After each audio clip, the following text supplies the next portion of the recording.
Comrades, dear deputies of the Supreme Council of the USSR and invited guests, today, on October the 28th, 2023, we begin the next 9th session of the Supreme Council of the USSR of the 12th elected convocation. For 6 months, the Presidium of the Supreme Council of the USSR carried out activities to regulate domestic and foreign policy. It should be noted that this session will be held under the motto protecting human rights and creating conditions that will allow him to achieve spiritual and material progress and well-being is the main goal of the Soviet state. Most issues of human rights implementation in the USSR are regulated by the Constitution of the USSR, 1977, as well as the constitutions, criminal and civil codes of the Union Republics, for example, Criminal Code of the RSFSR and Civil Code of the RSFSR.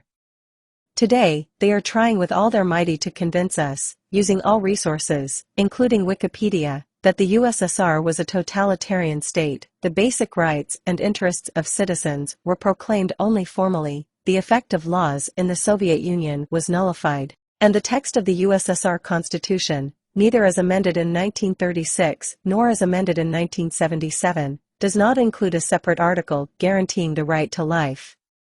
Upon careful reading of the 1977 USSR Constitution, it becomes clear that these statements are false. Article 29 states, relations of the USSR with other states are being built on the basis of compliance with the principles of sovereign equality, mutual renunciation of the use of force or threat of force, inviolability of borders, territorial integrity of states, peaceful settlement of disputes, non-interference into internal affairs, respect for human rights and fundamental freedoms, etc., equality and the right of peoples to control their own destinies, cooperation between states, conscientious fulfillment of obligations arising from generally recognized principles and norms of international law, from international treaties concluded by the USSR. What are human rights?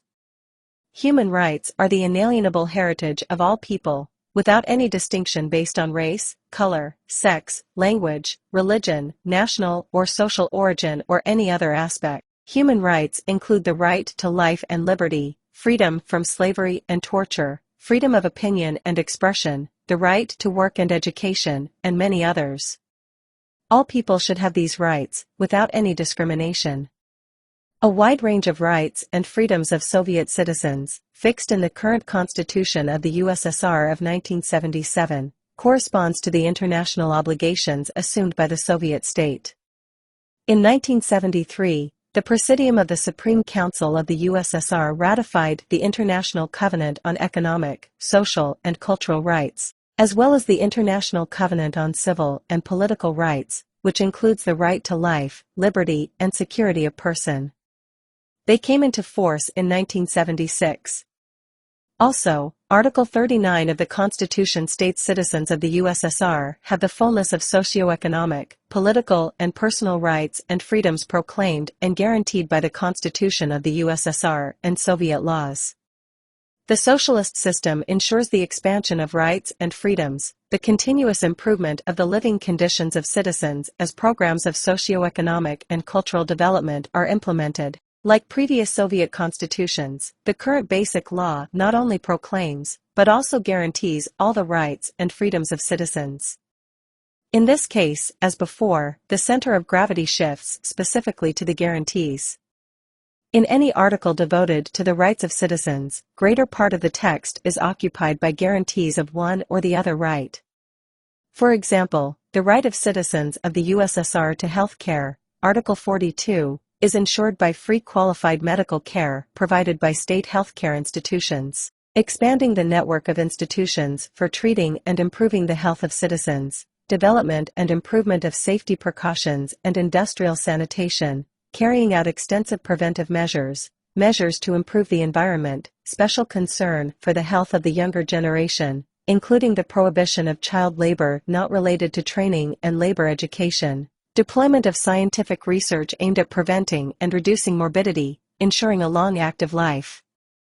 For citizens, the right to material support, Article 43, is guaranteed by social insurance of workers, employees, and collective farmers, benefits for temporary disability, payment at the expense of the state and collective farms of pensions for age, disability, and loss of a breadwinner, employment of citizens who have partially lost their ability to work, care for elderly citizens and people with disabilities, other forms of social security, the right to housing, Article 44, is ensured by the development and protection of the state and public housing stock, the promotion of cooperative and individual housing construction, the fair distribution under public control of living space provided as the program for the construction of comfortable housing is implemented, as well as low rent for apartments and public utilities. The 1977 Constitution not only consolidates the rights and freedoms known to us from previous constitutions, but also expands the guarantees of these rights. Thus, the right to education in the 1977 Constitution is ensured by the implementation of universal compulsory secondary education, while the Stalinist Constitution guaranteed only universal primary education. The Constitution of the USSR provides not only normative guarantees of the rights of Soviet citizens, but also the creation of a special apparatus whose responsibilities include protecting the rights of citizens. Article 57 states that respect for the individual, protection of the rights and freedoms of citizens is the responsibility of all government bodies, public organizations, and officials. The Constitution also proclaimed the right to judicial protection from attacks on honor and dignity, life and health, personal freedom and property. The Constitution guaranteed the inviolability of the person. Arrest could not be carried out except on the basis of the court decision or with the sanction of the prosecutor, and the inviolability of the home. No one had the right to enter a home without legal grounds against the will of the persons living in it. 46 years have passed since the adoption of the Constitution of the USSR, which enshrined the concept of the Soviet man. During this period, our country has undergone socio-economic transformations. The political system has changed significantly, the exploitation of man by man has revived, the country is not developing, the systematic failure to fulfill promises has led to the fact that 99% of citizens do not trust the current leadership of the country. It is not clear who rules then. 30 years ago, as the result of the coup, Yeltsin made the Russian government dependent and under the control of America. The tank shooting of Parliament on October 4, 1993, marked both in essence and in its consequences a fascist coup d'état. The West and a group of rich people behind Yeltsin received enormous opportunities to appropriate property and withdraw capital abroad. The Russian economist and politician, Doctor of Economic Sciences, Professor, Academician of the Russian Academy of Sciences since 2008, current member of the Board, Minister for Integration and Macroeconomics of the Eurasian Economic Commission Sergei Glaziev speaks. Everything that is happening since then is the direct consequence of the disaster that befell our country. On October 5, 1993, the day after Yeltsin shot down the Russian parliament from tank guns and flooded the streets of Moscow with the blood of his opponents, American President Clinton called him and said, "You did everything exactly as you should have to, and I congratulate you about your way you handled it." Yeltsin responded by saying, "Thank you for everything. I hug you with all my heart." According to Alexander Vladimirovich Rutskoy, Soviet and Russian statesman and political figure, hero of the Soviet Union, 1988, retired Major General of Aviation, 1991, Doctor of Economic Sciences, candidate of Military Sciences, on October 3 and 4, 1993, from 1,200 to 1,300 people were killed. On September 21, 1993, the day the next coup in Russia began, Clinton also called Yeltsin, expressed full support and promised him $2.5 billion to continue democratic reforms. This is not the fabrication of conspiracy theorists. This is written in black and white in the next revealed package of documents since that time, published on the website of the American National Security Archive, the world's largest non-governmental collection of revealed United States documents. As the result, Russia's transition from socialism to capitalism, i.e. to the lower level of social development, is comparable to the losses from Hitler's invasion. Rutskoy AV about the shooting of the White House, Yeltsin and Chubai. We lost the country, the Gopniks came to power and plundered it. The worst thing is when Gopniks come to power. These people live by the GOP stop principle. They stole and ran away. Up to now, 8 former deputy prime ministers have fled the country. There they don't collect bottles from ditches and don't work as loaders. They did a good job here. Did they bring at least one back? No. The author of this insane privatization on driving a nail into the lid of the coffin of communism, Chubai, is now the Israeli pensioner. He was knighted in the United Kingdom. What else is there to talk about? Comrades, you and I understand that Russia is increasingly plunging into real feudalism, where there are so-called lords who have privileges, and there is a lower class obliged to feed and support them and protect them. People who remind us of the Putins or the United Russia promises are being judged for extremism. And this, against the background of the SVO carrying out, is acquiring threatening proportions. Russian businessman Oleg Deripaska spoke about the situation on the planet. There is a real global security crisis. Instead of somehow stopping this bloody chaos, politicians continue to incite these conflicts and wars, indulging their pathetic ambitions, Oleg Deripaska wrote in his Telegram channel. He also noted that civilian casualties cannot be justified by any policy. Is it true? He made such a statement after the news about the outbreak of war in Israel. The language of threats goes into action. They want to accustom people to the criminal idea that the use of nuclear weapons is permissible. The Presidium of the Supreme Council of the USSR solemnly declares, ensuring peace was, is, and remains the highest goal of the foreign policy of the Soviet state. Everyone needs peace, security, confidence in the future.